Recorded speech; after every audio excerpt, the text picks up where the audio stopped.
I'd like to welcome you all to this online recorded meeting of Narcotics Anonymous. My name's Danny, I'm an addict. Hi, Danny.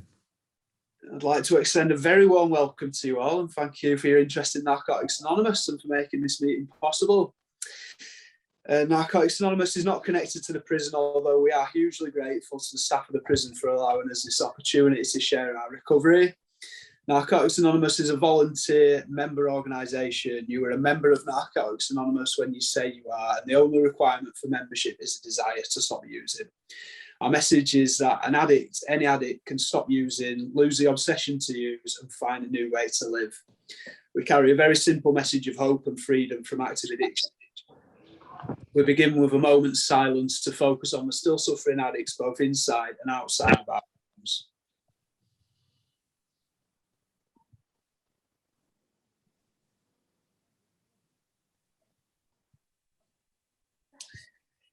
A very special welcome to anyone attending an NA meeting for the first time. So we now have a few readings from our basic text. So Gordon is going to read Who is an Addict?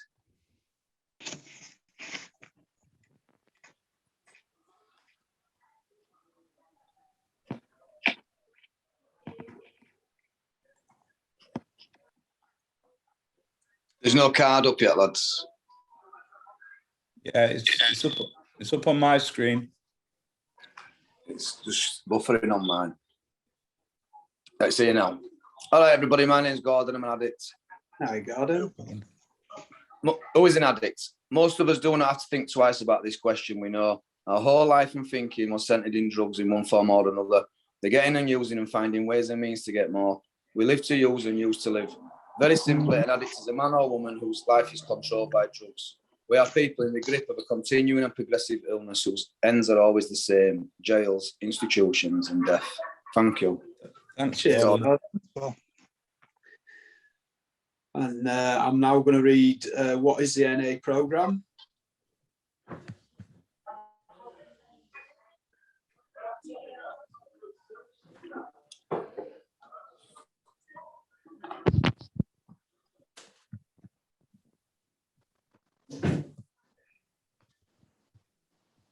Sorry about this, guys. The cards are just not working too good, so I'll be 2 seconds. No worries.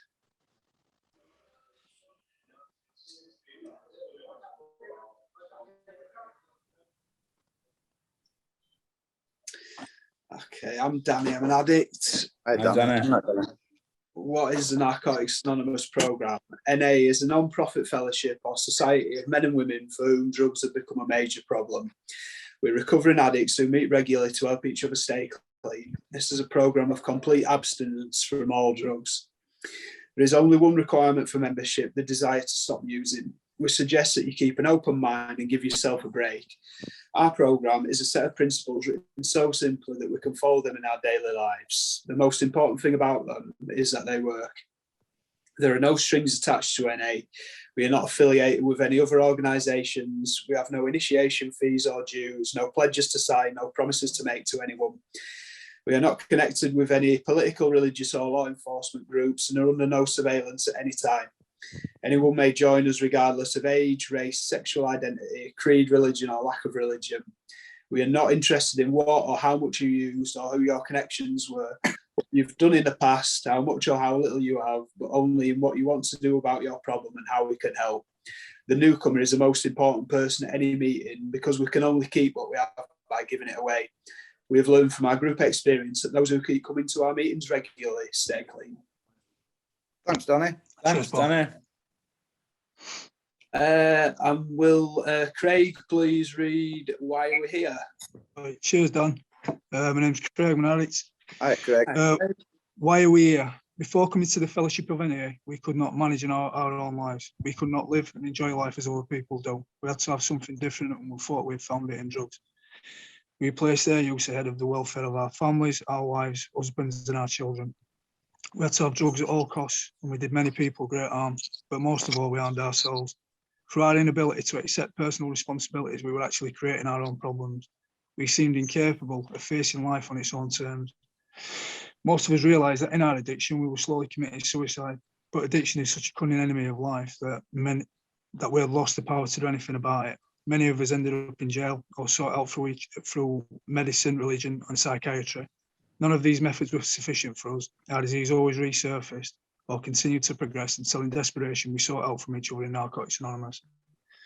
After coming to NA, we realised we were sick people. We suffered from a disease for which there is no known cure. It can, however, be arrested at some point, and recovery is then possible. Thanks, Craig. Thanks, Craig. And Daz, will you please read just for today? Yeah, my name's Daz and I'm an addict. Hi, Daz. So just for today, tell yourself, just for today, my thoughts will be on my recovery, living and enjoying life without the use of drugs. Just for today, I will have faith in someone in NA who believes in me and wants to help me in my recovery. Just for today, I will have a programme. I will try to follow it to the best of my ability. Just for today, through NA, I will try and get a better perspective on my life. Just for today, I will be unafraid. My thoughts will be on my new associations, people who are not using and who have found a new way of life. So long as I follow that way, I have nothing to fear. Nice one, Daz. Daz. And Simon, do you want to do We Do Recover, please? Yeah, thanks, Danny. Simon Addict. We do. Hi, Simon. Hi, guys. When at the end of the road, we find we can no longer function as a human being, either with or without drugs, we all face the same dilemma. What is there left to do? There seems to be this alternative, either go on as best we can to the bitter ends, jails, institutions, or death, or find a new way to live. In years gone by, very few addicts ever had this last choice. Those who are addicts today are more fortunate. For the first time in man's entire history, a simple way has been proving itself in the lives of many addicts. It is available to us all. This is a simple, spiritual, not religious program known as Narcotics Anonymous. Nice one, Simon. Thanks, Simon. So the format of this meeting is that we will all go around in turn and each member will share a little of their experience, strength and hope. The meeting will run for approximately 30 minutes. And first up to share, we've got Craig. Craig, if you want to take the floor, it's over to you.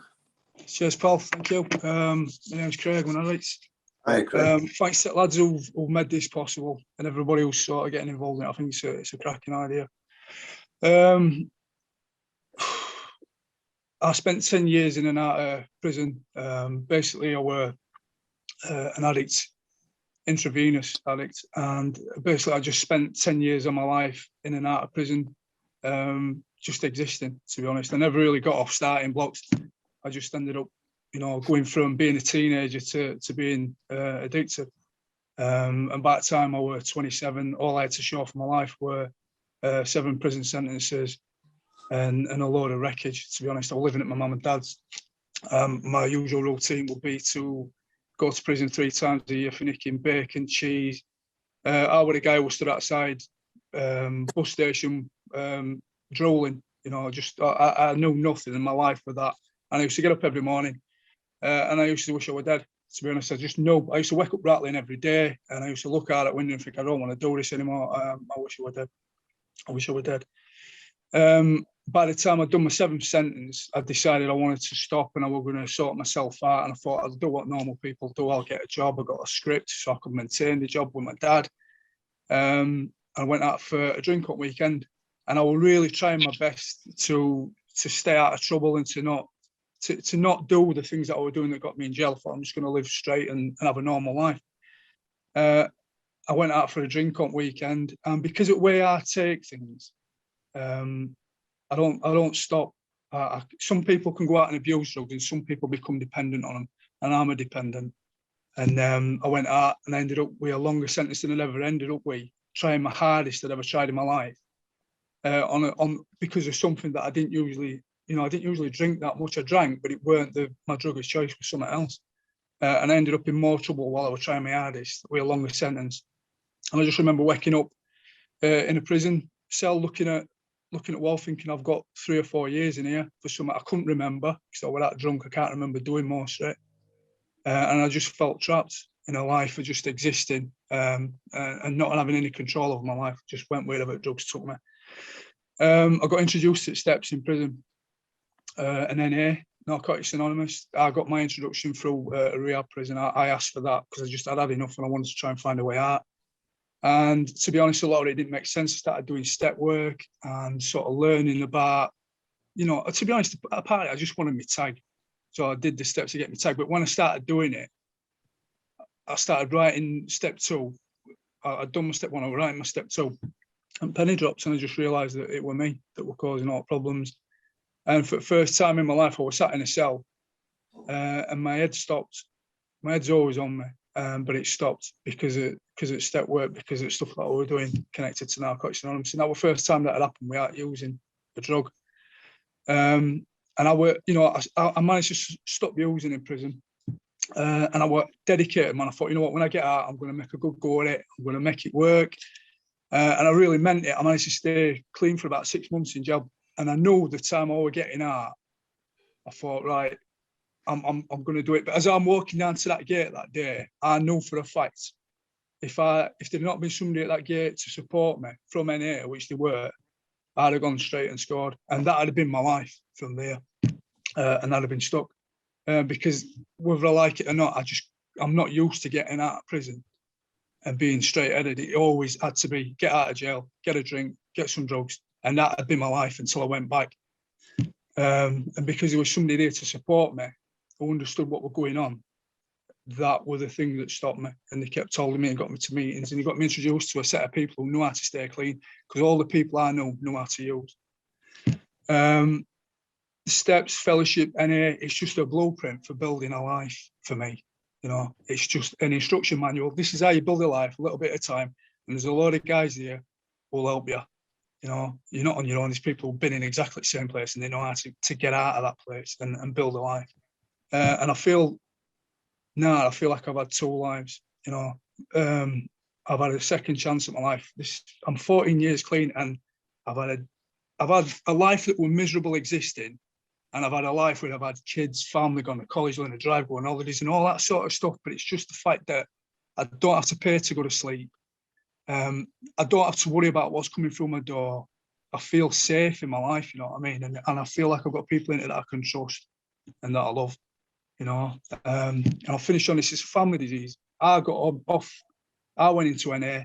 My mum and dad came with me because they got their lives back when I got my life back, and I got to make amends to them. 2 years after I got clean, my brother, who were exactly the same as me, we used to share cells and we're always knocking about outside bus station off his head. He got clean 2 years after. He's a teacher in Vietnam. You know, he was in a doorway at one bit, and now he's a teacher in Vietnam. You know, so it's transformed my life, but my family's life.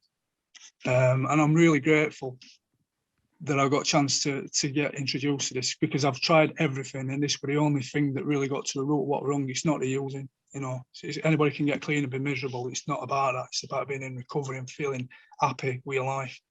And this is the way to do it for me. So, but thanks for listening. Cheers. Cheers, Craig. Thanks, Thanks, Craig. Craig. And next up, we've got Simon, if you want to share for us.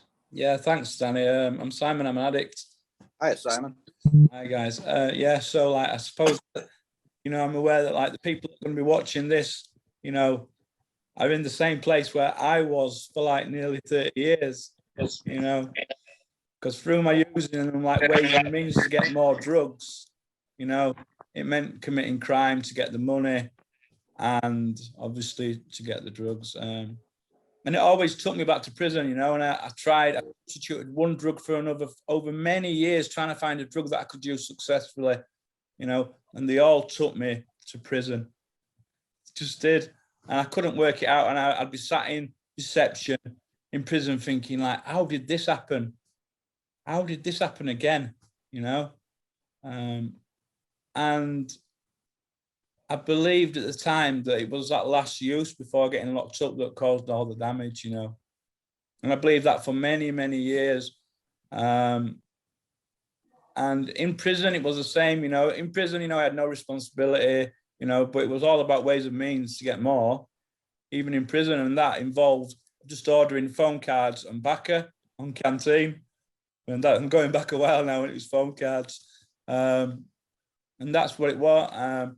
you know, manipulating the doctors for scripts.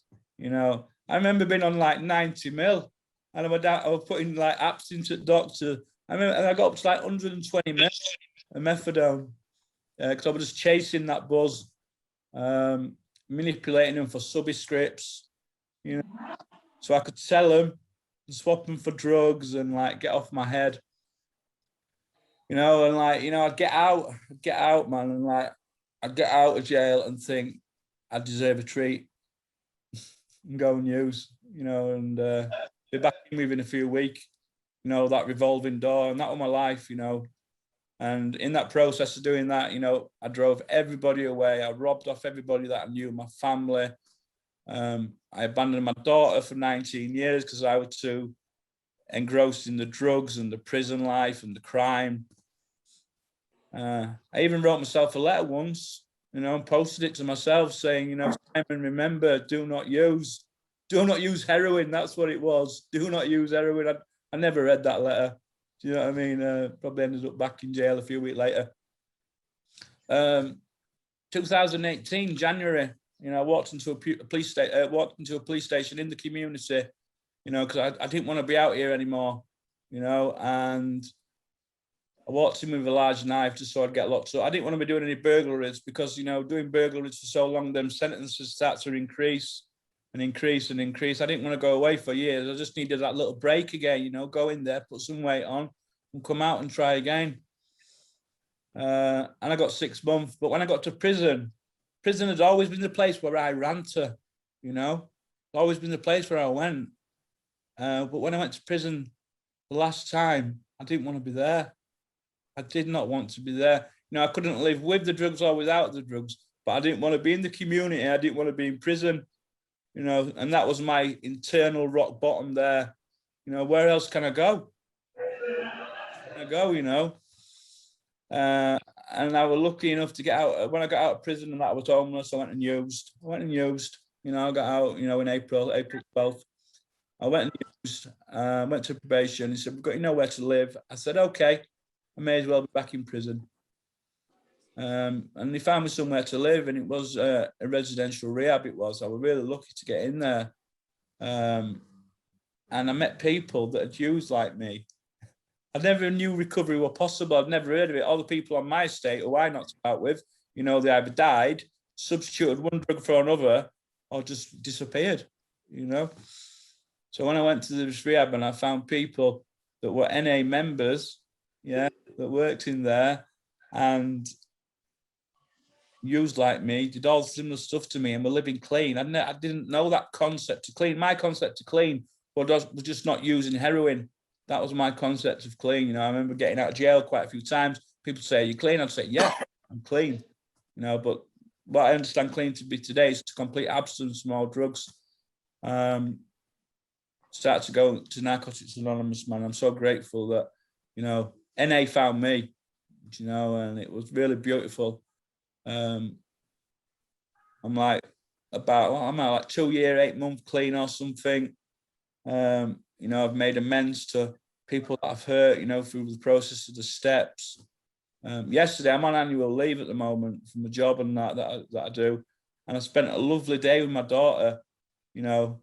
I remember making that amends to my daughter, man. I shared this all the time with her because it's just the truth, man. When I rang her up and that, she said, my dad's dead. You know, she thought I was dead. And I like just say some stuff to her that like would make her believe that it was me, like about when she was a baby. That's the last time I seen her. You know, she had a little love heart on her ribs. Do you know what I mean? A birthmark. Tell her about her middle name, where her middle name comes from. Do you know what I mean? And yeah, we met, you know, and we've got a beautiful relationship. Like I say, I spent a full day with us. We went shopping and eating food. And my granddaughter, you know, I've got my granddaughter in my life. You know, and my daughter's pregnant again. She's having a little boy this time. And that's absolutely amazing, man. You know, that's something which I never thought were going to be possible. And it's all down to Narcotics Anonymous 12-step program. And I will be grateful to NA, you know. So if anybody's, you know, thinking like they're sick and tired of being sick and tired and want to change, man, you know, we're here, we're waiting for you, man. You know, come to a meeting, you know, we'll love you till you can't love yourself. And I'll just leave it there. Thank you. Cheers, Simon. Cheers, Simon. Thank you. Okay, yeah, I'm going to go next. So yeah, I'm Danny, still an addict. Who's done? Yeah, so thank you for putting this meeting together, and welcome to Narcotics Anonymous. So yeah, I'm just going to jump straight in. So yeah, before I came into the rooms of Narcotics Anonymous, I used drugs to, just turn my back on life, turn my back on the world. I was always like a very sensitive kid and stuff like that. And, I think the family have sort of strong suspicions that, I've got like undiagnosed autism and stuff like that. And, there was no, in them days, there was no sort of like medication or doctors or anything for it. So, I kind of found my own way to deal with, having to cope with living in the world kind of thing.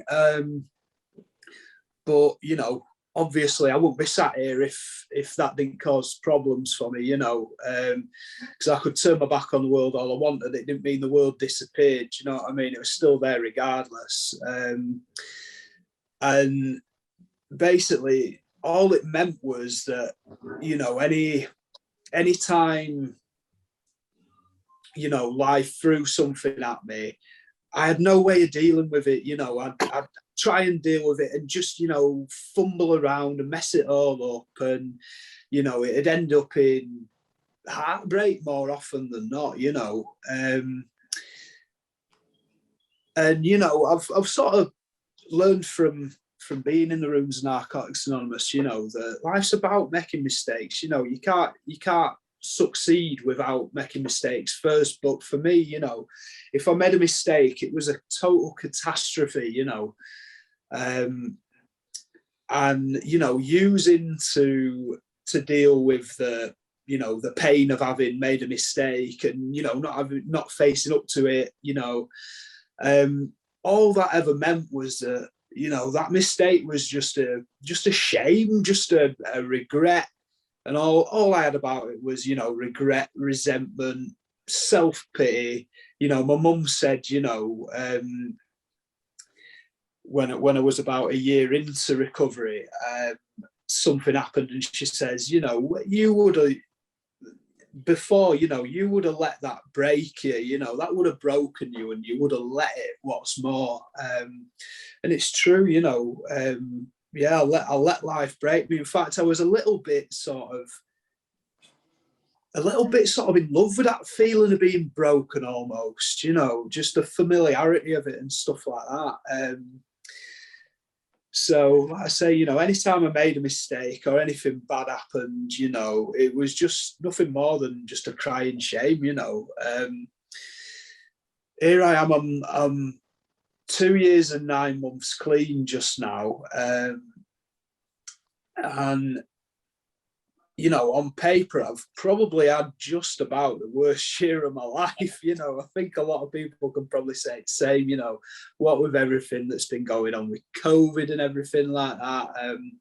And also it'd be about a year ago, we found out that my stepdad had cancer. That's just been, well, hellish, to be honest. It's been a massive battle through surgery, and then them saying he's going to be okay. And then, we're basically, long and short of it is, we found out he's terminal. He's going to die. He's in a hospice just now. He's on end of life care. But through working the 12 steps of Narcotics Anonymous and, doing what was suggested to me, I can be there for my family today. I can sit by his bedside and I can hold his hand and I can be there for him, whereas I never would have been able to do that before. I'd have been looking in the opposite direction. I'd have been hiding away from it. I'd have been, in my own cocoon of drugs kind of thing. And, I'd have disappeared off the radar. So I can do all that. And what's more, I can carry a message to people, that, you can have these experiences, these tough life experiences, and you can still stay clean, you know, with some help, admittedly, you know. I've not done this on my own, you know, but it is possible, you know. For those of us that, you know, are scared of life and want to turn our backs on it and use to achieve that, you know, it's possible, you know, and I'm living proof of that. And being able to pass that on to people, you know, that gives me hope today. That gives me hope, you know, and I can take that, you know, I can take that pain, you know, because, you know, it is painful being in this experience, and I can, you know, translate that into something else. You know, what would my stepdad want me to do? You know, how does he want me to live my life? What would make him proud of me? And I can go ahead and I can do that, you know. So, yeah, I think I'm going to finish on that. But, yeah, thank you for listening. I hope someone got something from that. Cheers, Danny. This one done. Cheers, guys. Next up, we've got Gordon, if you want to come in, buddy. Thanks, Danny. Thanks for meeting, lads. All right, everybody. My name's Gordon. I'm an addict. Nice one. Yeah, so really privileged to be asked to come and speak today, you know, and offer my experience, strengthen up, and try and carry a message, you know, to people watching this. And as you've heard from people who've shared already and they're going to share after me, you know, I've been where yous are. Little background briefly about myself, you know, I intravenous drug user, started taking drugs around 12-year-old. First went to prison when I was 16 and as a juvenile, you know, and then from there onwards, you know, I became institutionalized and I spent 12 and a half years of my life behind the door. And I was just living that chaotic lifestyle where I'd go to prison, do a sentence, try and find ways and means to get more whilst in prison, and get released. And then that we heard about in rooms of Narcotics Anonymous, you know, one's too many, thousands never enough. And I'd always think I deserved a treat when I got out of prison, but it'd only just be one. And I'd get smashed, and then I'd be on merry-go-round again until I ended up back in prison. Do you know? I become soulless, do you know? God's honest truth, this program works, and you know, I thought I could do it all on my own. I'd get out of prison, I'd go to the gym, I'd get healthy, and I'd think I'll be all right this time. I'll be all right on my own. And I realised I can't. And in this program, you know, they say I can't, but we can. You know, there's a loving fellowship that's there, and it's not just available to a selected few; it's available to us all. You know, tradition-free states, the only requirement for membership is a desire to stop using. I always had a desire, I just didn't know how to stop using. I thought only I felt the way I felt. You know, I'd forgotten how I felt. I just existed up here. I'd stopped living, and I was just in and out for a long time. And I thought that was going to be my life. And it got to a point where, on my last prison sentence, do you know what I mean? I thought, is this really it? Am I cut out for this anymore? I'm sick of it. Do you know?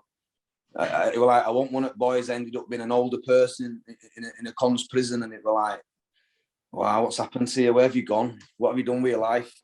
And yeah, you know, I thought about committing suicide, lots of different stuff, you know. And I was in a lot of pain, you know, and unfortunately for me, you know, I was released on 15th of April 2019, and I came to Narcotics Anonymous. I was on 60 ml methadone and back end of a diazepam script. And I realised through going to meetings that, oh my God, it's not just me who thinks and feels like this. There's other people too. And I could see life behind people's eyes. I could see that they were like smiling and happy. And I was thinking, I want some of that. How am I going to get some of that? And it was simply said to me that all I had to do is what they'd done. I just had to keep coming to meetings, get clean, get a sponsor, you know, start my step work, get some service.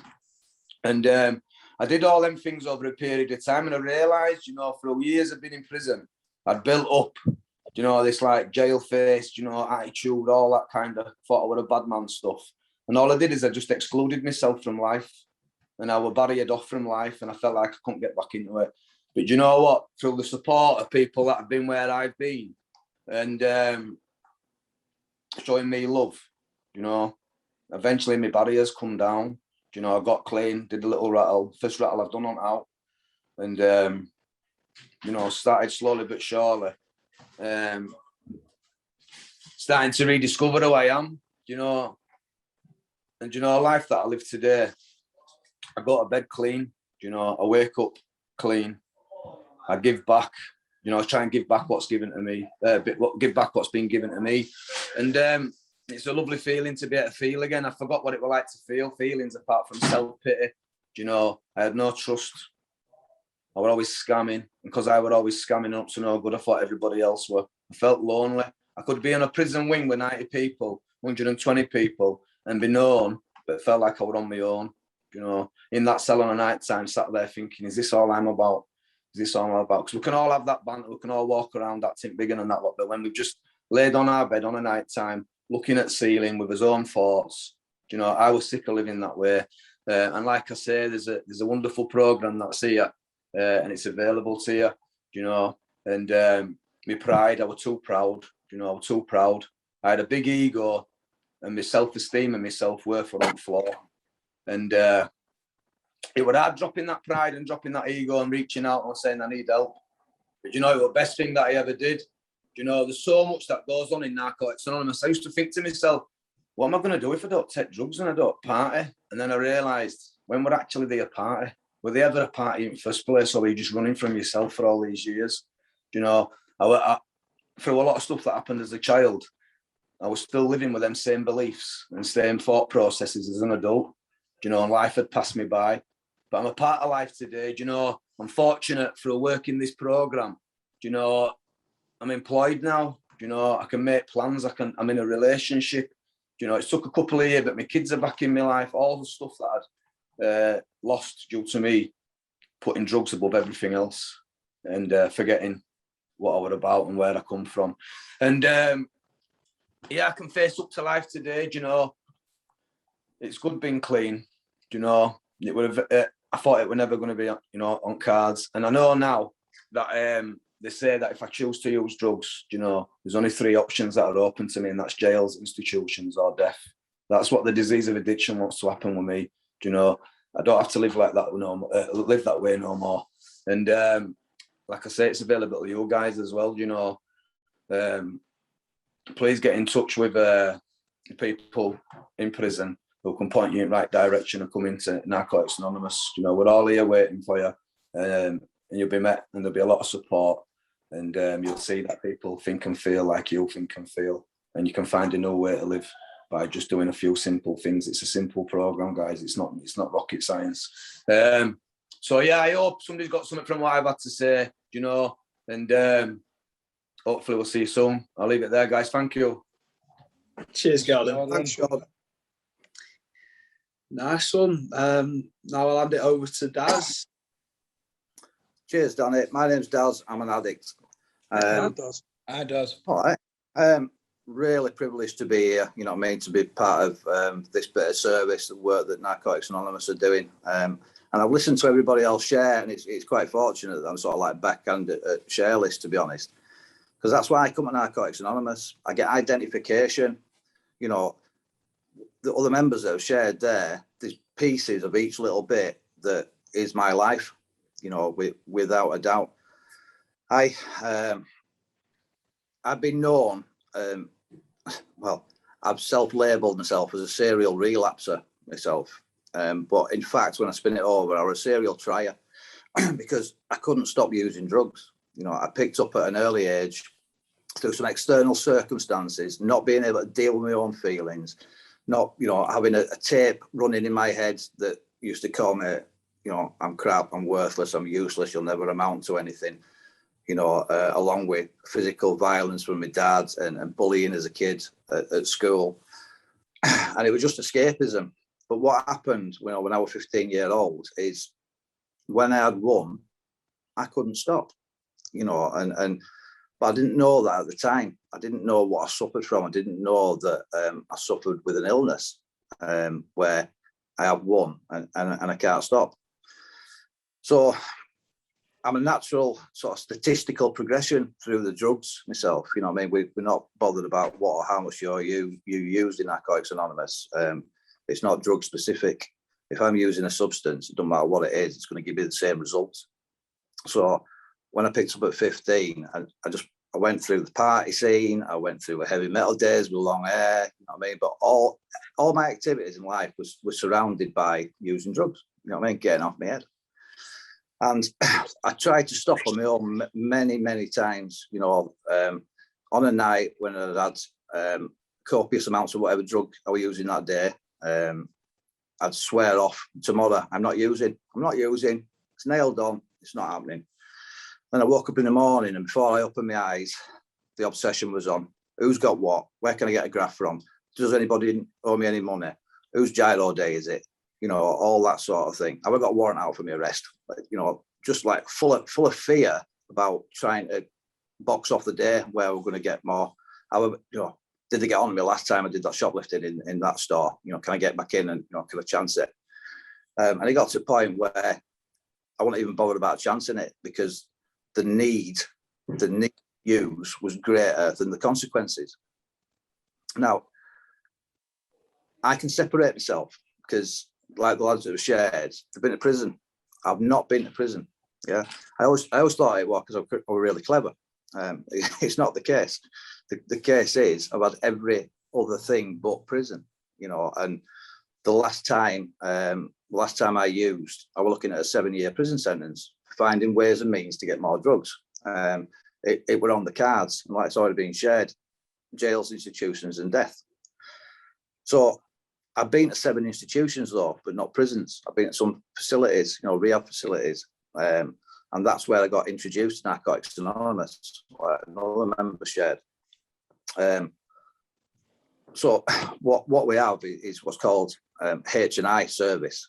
So we'll talk a little bit about that. So it's hospitals and institutions, and that's what we're doing now. So for people that can't get out to a meeting, we bring a meeting to you. You know, we bring a meeting to you, because we can only keep what we have by giving it away. It's part of our 12-step. You know, it's we carry this message to addicts and practice these principles in all our affairs.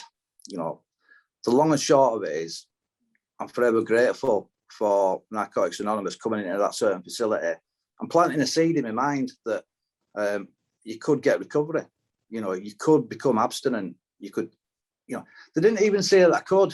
They nailed it on. You know what I mean? They said, yeah, you can get clean, lose the desire to use, and find a new way to live. Yeah. It's written in our basic text, in our literature.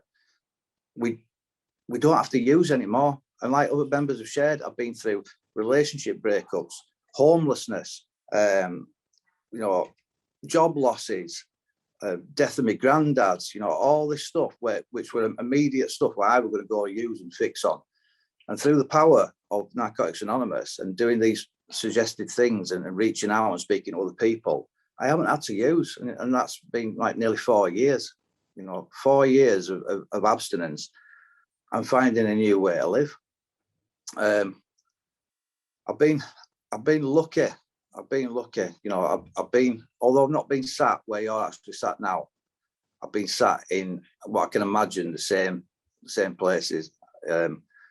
With no hope, full of despair, full of guilt, shame, remorse, you know, anger, resentment, fear. You know, what I suffer from is an illness that's based in fear, because I'm a man, and because I've got a bit of size on me, because I've had violence in the past and all that. My disease don't want me to admit that I'm vulnerable, and sometimes I'm a scared little boy. You know, I'm coming up 47 years old, and I started using at 15. You know, every day. So I've been emotionally stunted, but there is a way out through working a simple 12-step program. I get to have a look at me. I get to have a look at the true nature of me, and get rid of the stuff that I don't like doing. From being in a place where living on streets and being a 9.5 stone wet through, you know what I mean, doing anything, robbing off family or taking slate off somebody's roof in the middle of night to fund stuff. My family not wanting to speak to me, you know, kicking me out with that tough love stuff, you know, my children, losing my children, all that sort of thing. Through working this simple program, I've got my 3 kids back in my life. I've got 3 beautiful granddaughters. From a place where they didn't want me to come into the house, I can look after my granddaughters now. You know what I mean? I'm trusted. I'm trusted. I've got a job. I'm sat here at work at the moment. I've got a job. It's, you know, I've only been at this job 3 weeks. I've got the keys. I've got the keys to the building. You know, if you had me in an active addiction, the lot were going.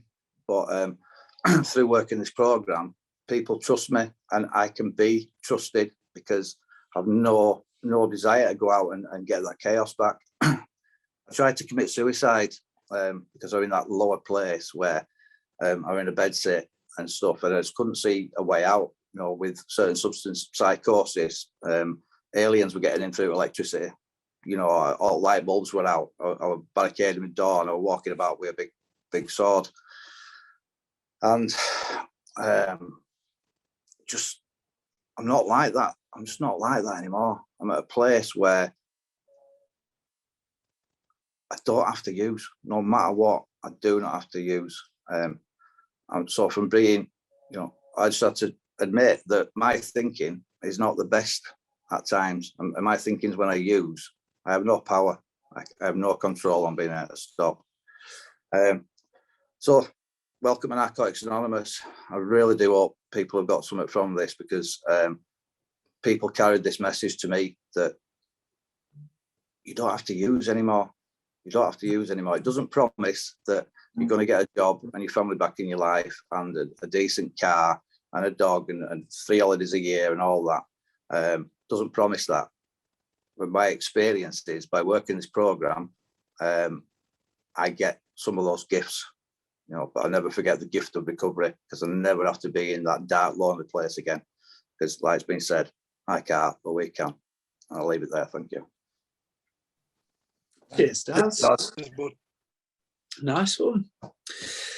Right then, so yeah, with that we'll wrap it up. So thank you all for your time. If you've identified with anything you've heard, perhaps talk to the healthcare team about sending off for your free copy of the Narcotics Anonymous basic text. We'll make sure they have all the relevant information, and hope to see you all soon.